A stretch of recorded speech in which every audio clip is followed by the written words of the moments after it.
Hey guys what's up, कैसे हैं आप सब लोग। आई होप आप सब अच्छे होंगे। तो अपनी सेहत, पढ़ाई, फैमिली का ध्यान अच्छे से रख पा रहे होंगे, ठीक है, इस कोविड के टाइम में भी। और गाइस जैसे आपको पता है कि हम डेली अपना 1 मई से हमने ये शुरू किया था डेली करंट अफेयर करना। लेकिन बच्चे कुछ डेली नहीं देख पा रहे थे, इसलिए मैंने क्या सोचा क्यों क्यों ना मैं हफ्ते में अगर आपको 6 दिन देखना पड़ता था, क्यों ना आपको मैं 3 दिन ही इसको हम करेंगे और हम दो दो दिनों का करंट अफेयर करेंगे। ठीक है। तो जैसे कि मैंने कल आपका सेक्शनल मॉक टेस्ट यहाँ पर लिया था जेकेएसएसबी के लिए। ठीक है, कोई भी एक एग्जाम हो तो वहाँ पे सेक्शनल जो जीके पोर्शन है वो सब जगह सेम पूछा हुआ है। आप उस को भी अटेम्प्ट कर सकते हैं। आपके यहाँ पे आई बटन के ऊपर शो हो रहा होगा यहाँ पर। ठीक है। तो देखिए बच्चे, आपका जेकेएसएसबी का एग्जाम हो, कोई भी एग्जाम हो, डेली करंट अफेयर, यानी कि डेली करंट अफेयर क्या मतलब, करंट अफेयर आपको पूछा ही जाता है। ठीक है। अगर आप इसकी पीडीएफ चाहते हैं तो बच्चे आप हमारी ऑफिशियल एंड्रॉइड ऐप डाउनलोड कर सकते हैं, जिसका लिंक आपको डिस्क्रिप्शन बॉक्स में मिल जाएगा। ठीक है। आज हमारा रहेगा 11 एंड 12 मई का करंट अफेयर, जिसमें हम करेंगे। आपको पता है कि हमारा जो ये करंट अफेयर रहता है ये क्विज की फॉर्म में रहता है, आप इसको एज अ क्विज भी ले सकते हैं। ठीक है। ऐप डाउनलोड कर लीजिए। और बच्चे आपको पता है कि हमारी एप्लीकेशन के ऊपर आपको 150 प्लस मॉक टेस्ट अवेलेबल हैं सिर्फ FAA के लिए। ठीक है। फाइनेंस अकाउंट असिस्टेंट के लिए, जिसकी प्राइस आपको सिर्फ 149 पे करनी पड़ेगी। ठीक है, यानी कि 1 रुपीज़ का आपको, 1 रुपये में आपको एक टेस्ट बच्चे यहाँ पर मिल रहा है। ठीक है। मतलब कि सारे आपका टॉपिक है वो यहाँ पे अच्छे से कवर कर लिया हुआ है मैंने। ठीक है। तो एप्लीकेशन डाउनलोड कर लीजिए। अगर टाइम हम नहीं लेंगे, अगर चैनल को सब्सक्राइब नहीं किया बच्चे तो चैनल को सब्सक्राइब कर लीजिए। ठीक है। तो शुरू करते हैं आज की वीडियो, देखते हैं पहला क्वेश्चन। ग्लोबल मीथेन असेसमेंट जो है, इसको कौन सी इन्वायरमेंटल ऑर्गेनाइजेशन के द्वारा इसको रिलीज किया गया है। ऑप्शंस हैं Greenpeace International, Food and Agriculture Organisation, United Nation Development Programme और Climate and clean air Coalition. तो बच्चे इसका जो हमारा सही उत्तर है वो है ऑप्शन नंबर डी, यानी कि climate and clean air coalition. अब अच्छे से हम ग्लोबल मीथेन असेसमेंट के बारे में यहाँ पे देखो गाइस, क्या हमारा किस तरह से रहता है, हम अच्छे से यहाँ पर इसको एक्सप्लेन भी करते हैं। ठीक है। तो ग्लोबल मीथेन असेसमेंट जो है, रिसेंटली एक रिपोर्ट यहाँ पर लाई गई। ठीक है। यहाँ पर इसके benefit and cost of mitigating जो मीथेन इमिशन होता है, ठीक है, मीथेन एमिट होता है, उसको किस तरह से मिटिगेट किया जाए, इसको यहाँ पे सजेस्ट किया गया है। ठीक है। तो यहाँ पर देखिए, इस रिपोर्ट को climate and clean air coalition and United Nation environmental programme जो है, इसके द्वारा इसको यहाँ पर रिलीज किया गया है। ठीक है। अब इस रिपोर्ट में क्या बताया गया है, थोड़ा सा वो यहाँ पर देखते हैं। यहाँ पर बोला गया है कि ह्यूमन काज मीथेन इमिशन, मतलब कि जो मीथेन इमिशन होती है यहाँ पे ह्यूमंस के द्वारा, ठीक है, ये तेजी से बढ़ रही है। ठीक है, क्या कर रही है, तेजी से बढ़ रही है। Currently than at any other time since record keeping began, यहाँ पे 1980 से अगर हम देखें तो रिकॉर्ड बढ़ना शुरू हो गया था, लेकिन उसके मुकाबले में अगर हम देखें तो इस टाइम पे ह्यूमन काज मीथेन एमिशन जो है बहुत तेजी से क्या हो रही है, एमिट हो रही है। मीथेन बहुत ज़्यादा बाहर निकल रही है। इसके बाद कार्बन डाइऑक्साइड लेवल जो है वो बहुत ही इस कोविड 19 के पैंडेमिक में बहुत ज़्यादा नीचे गिर चुका है, जबकि मीथेन जो है हमारे एटमॉस्फेयर में, तो उसने लास्ट ईयर से जो लेवल है उसको क्रॉस कर लिया है। अब थोड़ा सा जानते हैं हम मीथेन होती क्या है। ठीक है बच्चे, इसको अच्छे से देखिएगा। मीथेन एक ऐसी गैस होती है, ठीक है, मीथेन गैस होती है जो छोटी सी क्वांटिटी में, जो स्मॉल क्वांटिटी में हमारे अर्थ के एटमॉस्फेयर में पाई जाती है। ठीक है। आपको पता है कि जैसे हमारे पास जो नाइट्रोजन होती है वो 78% होती है, उसके बाद हमारे पास ऑक्सीजन जो है वो 21% होती है। ठीक है। इसके बाद कार्बन डाइऑक्साइड 0.03% होती है। इस तरह से बहुत सारी गैस हमारे पास होती है, नियोन, एर्गोन, ठीक है, और क्रिप्टॉन, मतलब बहुत सारी गैसेज हमारे एयर के एटमॉस्फेयर में पाई जाती हैं, अर्थ के एटमॉस्फेयर में। अब मीथेन क्या है, ये सिंपलेस्ट हाइड्रोकार्बन होता है। इसमें एक कार्बन का एटम होता है और 4 हाइड्रोजन के एटम होते हैं। अगर मीथेन का फार्मूला बच्चे अगर हम देखें तो CH4 होता है। ठीक है। तो मीथेन एक पावरफुल ग्रीन हाउस की गैस होती है, ये फ्लैमेबल होती है और इसको एज अ फ्यूल भी वर्ल्ड वाइड इसको यूज किया जाता है। फ्लैमेबल मीन जिसको हम, इसको आग भी लग सकती है। ठीक है। इसको हम एज अ फ्यूल भी यूज कर सकते हैं। अब मीथेन जो है ये कैसे प्रोड्यूस होती है, methane is produced by the break down आज जो हमारा ऑर्गेनिक मटेरियल होता है उसको ब्रेक डाउन करके या उसको डिके करके, ठीक है, उससे प्रोड्यूस होती है और ये हमारे एटमॉस्फेयर में आ जाती है। अगर हम देखें जो ग्राउंड लेवल ओजोन जो होती है उसको भी यही गैस जो है methane gas it is responsible for creating, ये गैस जो है जो ग्राउंड लेवल ओजोन है उसको भी क्रिएट करती है और ये डेंजरस एयर पॉल्यूटेंट भी माना जाता है मीथेन गैस। ठीक है बच्चे। अब हम चलते हैं अगले वाले क्वेश्चन पर। बच्चे देखिए, अगर मेरी एफर्ट अच्छी लग रही होगी ना, वीडियो को बाद में शेयर कर देना, अभी नहीं कहूँगा, वीडियो को बाद में शेयर कर देना और हमारी वीडियो को लाइक जरूर कर देना। ठीक है। चलिए अगला क्वेश्चन देखते हैं। यहाँ पूछा गया है which of the following organisation, इनमें से कौन सी ऑर्गेनाइजेशन है जिसने क्या किया है, रेगुलेशन रिव्यू अथॉरिटी RRA 2.0 को यहाँ पे कॉन्स्टिट्यूट किया है। National green tribunal, reserve bank of India, central pollution CPCB इसे हम कहते हैं शॉर्ट में, सेंट्रल पोल्यूशन कंट्रोल बोर्ड, ये दोनों ही ऑप्शन यहाँ पे सेम आ गए, कोई बात नहीं। चलिए देखिए यहाँ पर जो रेगुलेशन रिव्यू अथॉरिटी जो है, इसको कौन सी ऑर्गेनाइजेशन ने यहाँ पे कंस्टिट्यूट किया है, तो इसको किया है बच्चे यहाँ पे रिजर्व बैंक ऑफ इंडिया ने, ठीक है। रिजर्व बैंक ऑफ इंडिया के चेयरमैन तो पता ही आपको कौन है, श्री शक्तिकांता दास जी हैं, ठीक है। तो इन्होंने यहाँ पे एक एडवाइजरी ग्रुप यहाँ पर बनाया है, जिससे कि वो रेगुलेटरी रिव्यू अथॉरिटी सेकंड 2.2 को यहाँ पे कंस्टिट्यूट करेंगे, बस इतना आपको इसमें याद रखना है। तो अगला क्वेश्चन है बच्चे हमारे सामने, बहुत ही इंपॉर्टेंट क्वेश्चन है, एग्जाम में पूछा जाता है ऐसे वाले क्वेश्चन, तो कौन सी रिपोर्ट किसके द्वारा रिलीज हुई, कौन सी रिपोर्ट में इंडिया की क्या रैंकिंग आई, ये सब आपके एग्जाम में फ्रीक्वेंटली पूछे जाते हैं ऐसे वाले क्वेश्चन। तो ये क्वेश्चन देखिए कि वर्ल्ड हैप्पीनेस रिपोर्ट जो है 2021 की, किसके द्वारा बच्चे इसको रिलीज किया जाता है, ठीक है। वर्ल्ड हेल्थ ऑर्गेनाइजेशन के द्वारा, UN sustainable development solution network के द्वारा, यूनाइटेड नेशन डेवलपमेंट प्रोग्राम के द्वारा और वर्ल्ड इकोनॉमिक फोरम के द्वारा। तो बच्चे जो वर्ल्ड हैप्पीनेस रिपोर्ट जो है, इसको यहाँ पर किया जाता है United nation sustainable development solution network के द्वारा, ठीक है। और यहाँ पे आपको ये पता होना चाहिए कि सबसे हैप्पीएस्ट कंट्री दुनिया की फिर से कौन सी बनी है, फिनलैंड यहाँ पे सबसे हैप्पीएस्ट कंट्री बनी है, बार बार यहाँ पे फिनलैंड का ही सबसे टॉप पे रैंक आता है। अगर इंडिया का बच्चे अगर इसमें रैंकिंग देखें हम, तो इंडिया की रैंकिंग जो है 139 आई है। देखिए यहाँ पे कितनी रैंकिंग है, टोटल यहाँ पे 149 कंट्रीज यहाँ पे रखी जाती हैं इसमें, तो उसकी रैंकिंग यहाँ पे इंडिया की 139 आई है। आप देख सकते हैं कि इंडिया की रैंकिंग हैप्पीनेस के मामले में कितनी नीचे है, कितने हम खुश हैं, ठीक है। तो 2000 में 140 इसकी रैंक आई थी, इस बार एक रैंक कम हुई है, 139 रैंक इसकी इंडिया की इस बार आई है, याद रखिएगा। तो वर्ल्ड हैप्पीनेस रिपोर्ट जो है एक लैंडमार्क सर्वे किया जाता है पूरी स्टेट का, ठीक है। और यहाँ पे पूरे ग्लोबल मतलब कि पूरी दुनिया में एक सर्वे किया जाता है, जिसमें पूरी 149 कंट्रीज की रैंकिंग की जाती है कि मतलब उनके सिटीजन जो हैं कितने हैप्पी हैं, कितने खुश हैं, किस तरह की हैप्पीनेस उनको वहाँ पे मिल रही है उस कंट्री में, ये सब बच्चे यहाँ पर देखा जाता है, ठीक है। इसके बाद अगला क्वेश्चन देखते हैं। अगला क्वेश्चन क्या है, इस तरह के क्वेश्चन भी आपके एग्जाम में पूछे जाते हैं, ये एक इंपॉर्टेंट क्वेश्चन है, इसको अच्छे से स्टार लगा के देखिएगा, क्योंकि इसमें जो पूछा गया है क्वेश्चन में वो इंपॉर्टेंट है। अभी आपसे पूछा गया है the Bay of Bengal Initiative for Multi Sectoral Technical and Economic Corporation, BIMSTEC इसको हम कहते हैं शॉर्टकट में। तो बिमिस्टिक को आपको ध्यान में रखते हुए इन ऑप्शंस को देखना है। सबसे पहले इसने कहा है कि बिमिस्टिक जो है ये 8 मेंबर, इसमें 8 मेंबर हैं, ठीक है, lying in the literal and adjacent area of the, यानी कि जो बे ऑफ बंगाल के साथ में जो एरिया लगते हैं वो इसमें जुड़े हुए हैं बिमिस्टिक के साथ। इसके बाद दूसरा कहा है कि ये बैंकॉक डिक्लेरेशन के द्वारा ये वजूद में आया था। उसके बाद तीसरा ऑप्शन कहा है it is implicit free trade agreement, ये एक ऐसा फ्री ट्रेड एग्रीमेंट है, यानी कि जो इसके मेंबर नेशन है उनके बीच में यहाँ पे फ्री ट्रेड एग्रीमेंट होता है। अब बच्चे यहाँ पे ऑप्शन बोला है which of the above statement is are incorrect, इसमें से कौन से जो हैं गलत ऑप्शंस बताए गए हैं।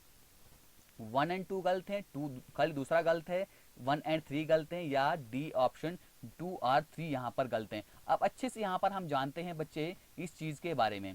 अब देखिए यहाँ पर 8 मेंबर नहीं है बल्कि यहाँ पर 7 मेंबर हैं, ठीक है। आपको ऊपर पहले ऑप्शन में कहा गया था कि इसके 8 मेंबर्स हैं, बिल्कुल पहला ऑप्शन गलत हो गया, ठीक है, इसलिए आपका सी ऑप्शन यहाँ पे गलत है। तो यानी कि 1 और 3 यहाँ पर गलत ऑप्शन हैं। तो उसके बाद ये कहा है कि देखिए यहाँ पे 7 नंबर स्टेट हैं, यानी कि जो बे ऑफ बंगाल से जुड़े हुए हैं उसमें। इसके बाद ये कहा है दूसरा ऑप्शन आपका सही है, यानी कि जो सब रीजनल, ये जो सब रीजनल यानी कि एक रीजन की जो ऑर्गेनाइजेशन है, ठीक है, बे ऑफ बंगाल रीजन की जो ऑर्गेनाइजेशन है, ये 1997 में ये वजूद में आई थी थ्रू द बैंकॉक डिक्लेरेशन। जो बैंकॉक डिक्लेरेशन हुई थी, ठीक है, बैंकॉक में एक डिक्लेरेशन हुई थी, उसके द्वारा ये वजूद में आई थी 1997 में, ये आपको याद रखना है, ठीक है। इसकी 7 मेंबर स्टेट भी आपको याद रखनी है।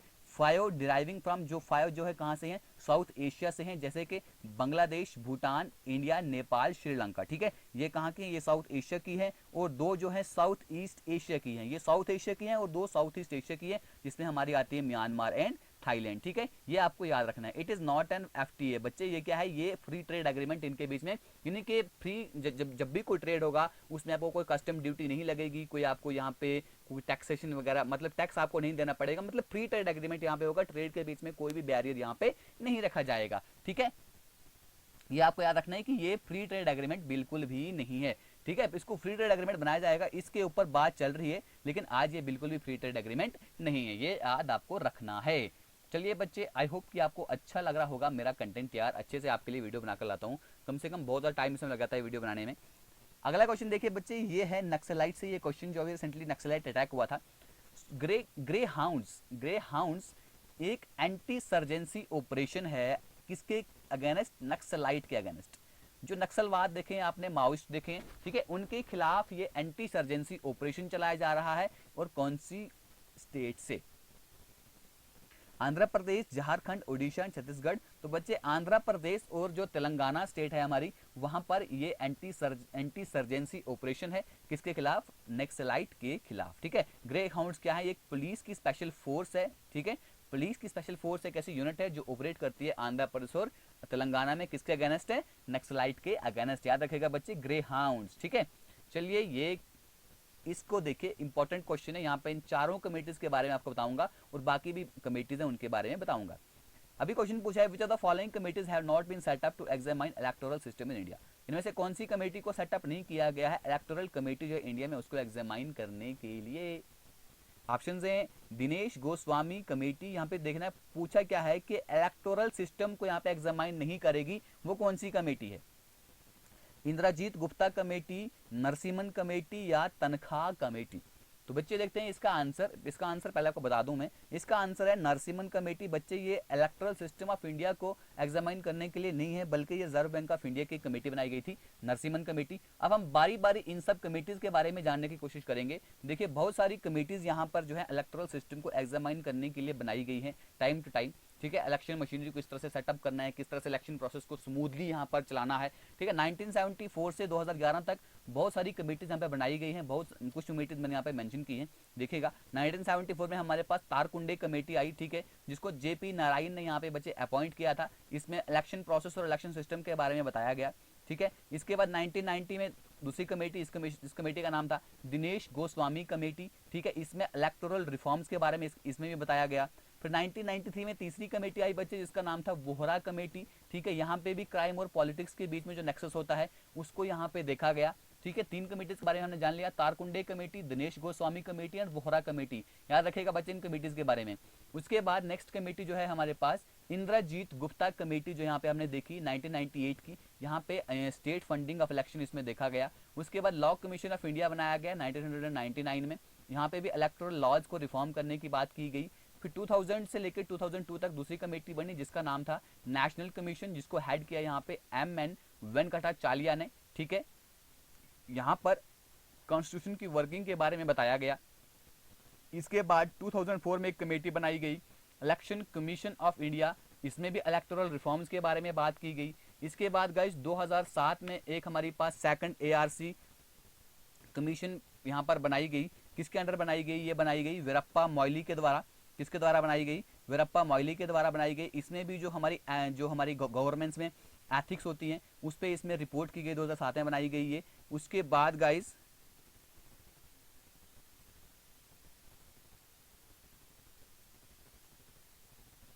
2010 में तनख्वाह कमेटी बनी गई। यहाँ पे जो इलेक्शन लॉज और इलेक्टोरल रिफॉर्म है उसके गैमुट के बारे में यहाँ पे जाना गया, ठीक है।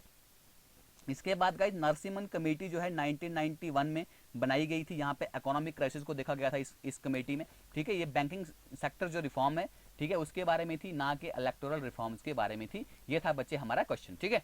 चलिए बढ़ते हैं अगले वाले क्वेश्चन का। भाई अच्छी लग रही है मेरी वीडियो तो वीडियो को लाइक कर देना यार, ठीक है। चलिए बच्चे देखते हैं अगला वाला क्वेश्चन हमारे पास क्या है। ये क्वेश्चन है जो दीपसांग प्लेन्स जो है हमारे पास, ठीक है। दीपसांग प्लेन एक डिस्प्यूटेड एरिया है। डिस्प्यूटेड एरिया है किस किस के बीच में, ठीक है। जो हमारे पास दीपसांग जो प्लेन्स हैं ये डिस्प्यूटेड एरिया है किस किस के बीच में? इंडिया और नेपाल के बीच में, इंडिया और चाइना के बीच में, चाइना और भूटान के बीच में, और इंडिया या पाकिस्तान के बीच में। तो बच्चे जो देखिए दीपसांग प्लेन जो है ना, ये हमारे पास इंडिया और चाइना के बीच में है। थोड़ा दीपसांग प्लेन के बारे में जानते हैं। दीपसांग प्लेन जो है एक हाई आल्टीट्यूड ग्रेवेली प्लेन्स है, ठीक है, जो हमारे पास डिस्प्यूटेड अक्साई चीन, ठीक है। थोड़ा सा मैं यहाँ पर बनाने की कोशिश करूंगा, ठीक है। ये जो बच्चे एरिया है ना, ये जम्मू कश्मीर का जो एरिया था ये नाम है अक्साई चीन, ठीक है। ये पाकिस्तान ऐसे इनके दादा की इनकी थी, तो इन्होंने इनको भेंट कर दिया था चाइना वालों को, ठीक है। ये कश्मीर का रीजन है, तो इसको इंडिया और चाइनीज एडमिनिस्ट्रेशन यहाँ पे एडमिशन करती है। इसको यहाँ पे LOC बोलते हैं, लाइन ऑफ एक्चुअल कंट्रोल। तो यहाँ पर है हमारे पास LOC, ठीक है। तो इंडिया जो है कंट्रोल करता है western portion of the plain. जो इसके वेस्ट वाले पोर्शन के जो प्लेन्स है उस पर इंडिया क्या करता है? क्लेम करता है, उस पर क्या करता है? कंट्रोल भी करता है as a part of Ladakh. बस इतना याद रखिए। दीपसांग प्लेन जो है ये अभी न्यूज में थे, इसलिए आपके लिए क्वेश्चन बना है यहाँ पर। इंडिया और चाइना के बीच में, ये डिस्प्यूटेड एरिया है। चलिए अगला क्वेश्चन देख लीजिए बच्चे। अगला क्वेश्चन है हमारे पास जो यहाँ पर 2021 UNESCO Guillermo Cano World Press Freedom Prize जो है, इसका विनर कौन है, किसको गाइज ये प्राइज यहाँ पर दिया गया है?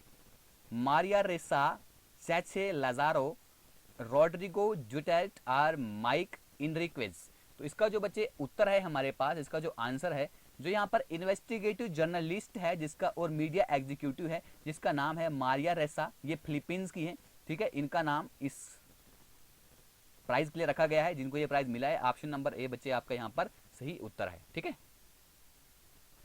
ये अगला क्वेश्चन है हमारे पास कि कौन सी मूवी ने बेस्ट फिल्म, ठीक है, best film jury 11th Dada Saheb Phalke, जो Dada Saheb Phalke international film festival 2021 का है, कौन सी मूवी को सबसे बेस्ट फिल्म जूरी अवार्ड मिला है? जंगल क्राई, तानाजी, पैरासाइट या अंग्रेजी मीडियम? तो बच्चे इसका उत्तर है हमारे पास जंगल क्राई। जंगल क्राई को बच्चे ये अवार्ड दिया गया है, ठीक है। अगला क्वेश्चन देखिए यहाँ पे, इस क्वेश्चन में अगर हम देखें तो जो स्टैंडर्ड एंड पुअर जो ग्लोबल रेटिंग है, इसमें इसने क्या बोला है कि 2000 फाइनेंशियल ईयर 2020-21 में इंडिया की एस्टिमेटेड जो जीडीपी ग्रोथ है वो कितनी रहने वाली है?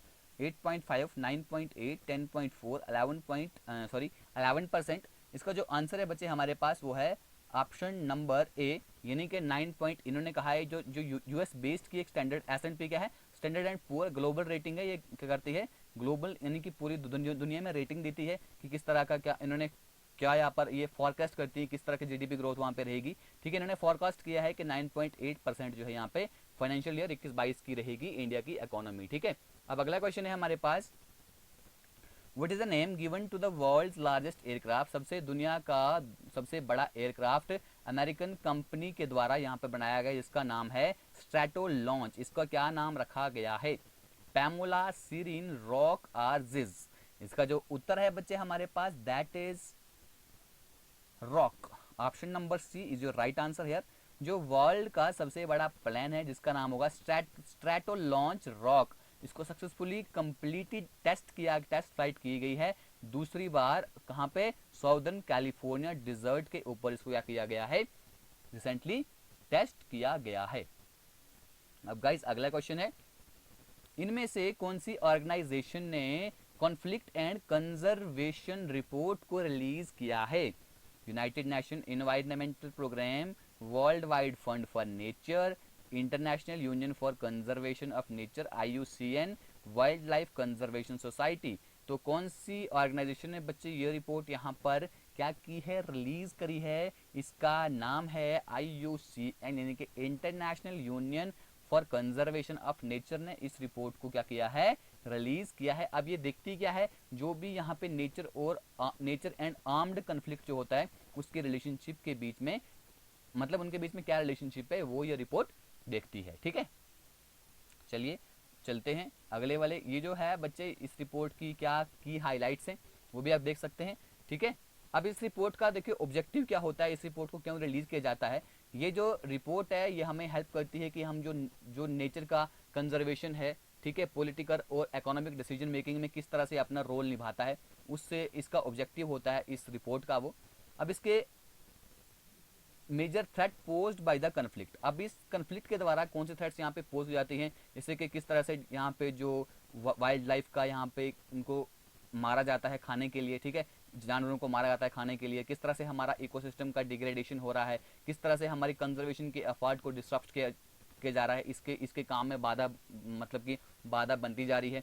अब इस रिपोर्ट में क्या हाइलाइट्स यहाँ पर रखी गई हैं, इसने बोला है कि आर्म कन्फ्लिक्ट जो हैं, ठीक है, where particularly prevalent in some of the world's more biodiverse region, जो यहाँ पे सबसे ज़्यादा बायोडाइवर्स रीजन है वहाँ पे भी आर्म्ड कन्फ्लिक्ट हमें देखने को मिलते हैं। और कन्फ्लिक्ट जो है ये बहुत ही फ्रिक्वेंट है उन बाउंड्रीज में जहाँ पे हमारे नेचुरल रिजर्व्स हैं और जो बाकी हमारे प्रोटेक्टेड एरियाज हैं वहाँ पे देखने को मिलते हैं, ठीक है बच्चे। तो अगला क्वेश्चन देखते हैं क्या है हमारे पास। अगला क्वेश्चन है पेडियाट्रिक, ठीक है, अगला क्वेश्चन है गाइज हमारे पास पेडियाट्रिक टास्क फोर्स जो है इसको कंस्टिट्यूट किया गया है कौन सी स्टेट के द्वारा, याद रखेगा ये इंपॉर्टेंट क्वेश्चन है आपका, ठीक है। Paediatric task force Tamil Nadu, Gujarat, Kerala, Maharashtra. तो बच्चे मैं आपको बता दूं जो पेडियाट्रिक टास्क फोर्स है इसको यहाँ पे महाराष्ट्र के द्वारा सेटअप किया गया है। अब इसमें क्या होगा, महाराष्ट्र ने एक 9 मेंबर की कमेटी बनाई है, इसका नाम रखा है पेडाइट्रिक। पेडाइट्रिक क्या होता है, जो बच्चे वगैरह होते हैं ना उनके डॉक्टर को कहते हैं पेडाइट्रिशियन, ठीक है। अब थोड़ी स्पेलिंग में एरर होगा, प्रोनाउंसिएशन में, सॉरी। टास्क फोर्स जो इसको सेटअप किया गया है, चेयरमैनशिप, चेयरमैन कौन है इसके, डॉक्टर सुहास प्रभु। डॉक्टर सुहास प्रभु इसके चेयरमैन हैं, ठीक है। उन्होंने यहाँ पे उनकी ये कोशिश रहेगी कि जो नेक्स्ट वेव आ रही है उससे वो लड़ सकें, उससे अच्छे से, ठीक है, बच्चों को बचा सकें वो। इसका एम यही रहेगा कि कॉम्प्रिहेंसिव प्लान बनाएं जिससे कि बच्चों को ट्रीट किया जाएगा जिनको भी कोविड-19 होगा, ठीक है बच्चे। चलिए अगला क्वेश्चन देखते हैं। अगला क्वेश्चन क्या है, अगला क्वेश्चन है कौन सी सिटी ने यहाँ पे प्राइम ग्लोबल सिटीज इंडेक्स जो है Q1 2021 का उसको टॉप किया है for registering the most strong growth in prime residential prices during January to March 2021। कौन सी सिटी ने टॉप किया है, शेंजन, मॉस्को, टोरंटो और वैनकूवर। तो बच्चे यहाँ पर जिस सिटी ने टॉप किया है उस 3 चाइनीज की सिटीज़ हैं। सबसे पहले टॉप पे कौन सी है, शेंजन है, ठीक है, शंघाई है, उसके बाद ग्वांगझोउ है। इन्होंने इस इंडेक्स को लीड किया है Q1 of 2021 with Shenzhen registering the Shenzhen सबसे ज़्यादा यहाँ पे क्या ये स्ट्रांग ग्रोथ आई है 18.9 इस प्राइस में, ठीक है। तो बच्चे अगला क्वेश्चन है हमारे पास कि जो वर्ल्ड का फर्स्ट आर्टिफिशियल इंटेलिजेंस शिप है उसका नाम क्या है। इंपॉर्टेंट क्वेश्चन है, याद रखेगा। सनफ्लावर 40, अर्थ 2030, मे फ्लावर 400 और सी फेयर 66। इनमें से क्या इसका उत्तर है बच्चे, इसका उत्तर आपको बताना है कमेंट बॉक्स में। चलिए नहीं आता है तो मैं बता रहा हूँ बच्चे। देखिए यहाँ पर जो रिसर्चर की टीम है कहाँ से, जो मैरीन रिसर्च ऑर्गेनाइजेशन जिसका नाम है प्रोमेयर, याद रखेगा, जिसका नाम है क्या, जिसका नाम है प्रोमेयर। इसने IBM के साथ मिलकर क्या बनाया है, एक वर्ल्ड का फर्स्ट इंटेलिजेंस शिप बनाया है जिसका नाम रखा है मे फ्लावर 400। क्या बनाया है, मे फ्लावर 400। चलिए अगला क्वेश्चन है बच्चे, ये इंपॉर्टेंट क्वेश्चन, इसको याद रखेगा। अगला क्वेश्चन है यूरोका ब्रिज, अराउका। अराउका ब्रिज जो है कौन सी कंट्री में इसको इनॉग्रेट किया गया है, स्पेन, फ्रांस, पोर्टुगाल और स्विट्जरलैंड। तो अराउका ब्रिज जो है इसका नाम है अराउका ब्रिज 516, वर्ल्ड लॉन्गेस्ट पेडेस्ट्रियन, ठीक है, सबसे लंबा दुनिया का पेडेस्ट्रियन सस्पेंशन, यानी कि उसमें लोग भी चलेंगे, पेडेस्ट्रियन सस्पेंशन ब्रिज है। और ये ऑफिशियली इनॉग्रेट किया गया है 2 मई 2021 को, कहाँ पे, पुर्तगाल में। पुर्तगाल याद रखेगा, अराउका ब्रिज पुर्तगाल, वर्ल्ड का, दुनिया का सबसे लंबा pedestrian suspension bridge. Who clinch, यहाँ पे किसको गोल्ड मेडल मिला है 45 kg की कैटेगरी में, कहाँ पे, एशियन वेट लिफ्टिंग, यानी कि जो वजन उठाना होता है, चैंपियनशिप जो कहाँ पे हुई थी, ताशकंद उज्बेकिस्तान में हुई थी। किसने ये मेडल जीता है, झिली दाला बिहारा, विकास सिंह, सुकना दे और गणेश माली।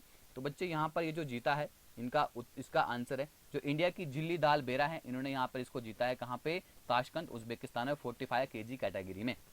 अब अगला क्वेश्चन है बच्चे हमारे पास, इंपॉर्टेंट क्वेश्चन है ये भी, ठीक है, अपॉइंटमेंट से लेकर।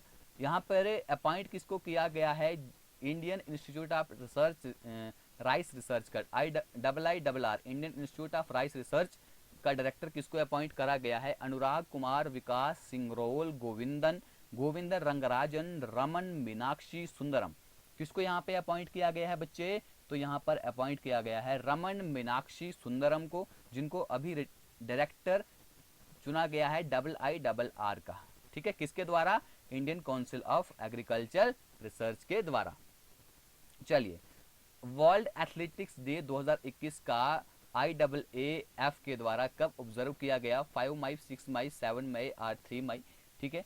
तो इसको 5 मई को इसको ऑब्जर्व किया गया IAAF के द्वारा, ठीक है। अब अगला क्वेश्चन देखिए बच्चे, अगला क्वेश्चन है यहाँ पे जो हमने ऊपर देखा जिसमें शेंगजेन ने टॉप किया था।